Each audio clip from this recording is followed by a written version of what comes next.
برای کسانی که مشتاق این هدف عظما هستند، بنده اطلاعاتی را که از کتاب‌ها کسب کردم یا از بزرگان استفاده کردم خدمتتون تقدیم میکنم.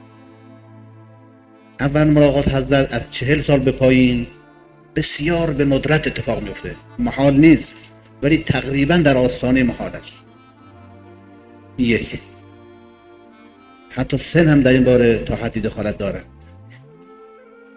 دوم اینکه کسانی که آلوده به گناه و معصیتند توفیقی نصیبشان نمی شود، باید تقوا داشت.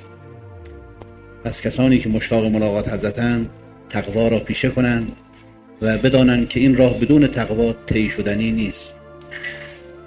و سوم اینکه تزکیه نفس باید بکنند. یعنی ما 75 تا صفت رذیله داریم، این 75 صفت رذیله را از خود دور کنند و 75 تا صفت حمیده و پسندیده داریم، اونها را کسب کنند. و این خیلی خلوصگر میخواد، خیلی زحمت میخواد که انسان بتوانه تزکیه نفس کرده باشه. و از همه اینها گذشته عشق وافری لازم است. یه شخصی رفت خدمت عارف بزرگواری، از ایشون خواهش کرد به من ذکری تعلیم بده که من خدمت امام زمان علیه السلام برسم. آقا فرمود هر چی گفتم گوش میکنی؟ گفت بله.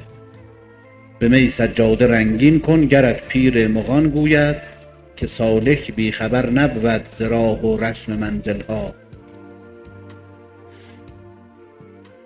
گفت هر چی گفتم اطاعت کن. باشه. امشب آش رشته درست میکنی، آش رشته شور، و با دوغ ترشی میل میکنی، مایعات هم نمیخوری، نه آب نه شربت نه چایی نه نوشابه، چیم نمیخوری. فردا بیا تا بهت بگم. رفت و اطاعت کرد، همین دستور انجام داد. آش شور آتش آور است، دوغ ترش هم آتش آور است. آب گفته بهش نخور. این آقا شب تا صبح آب خواب میدی. ازش سوال کرد. فردا صبح استاد از او پرسید خب دستورات من رو انجام دادی؟ گفت بله. چه خواب دیدی؟ دیشب تا صبح خواب میدیدم که فلان جا آب خوردم، فلان جا نوشابه خوردم، فلان جا بستنی خوردم، فلان جا شربت خوردم، فلان جا از جوی آب خوردم، از نهر آب خوردم، از لیوان آب خوردم، پارچه سر کشیدم، همه چی خوابم. من که حالت خواب ندیدم. گفت خب من میخواستم همینه بگم. تشنه آب بودی، بدون آن که دعای مخصوصی بخوانی، آب را در خواب دیدی.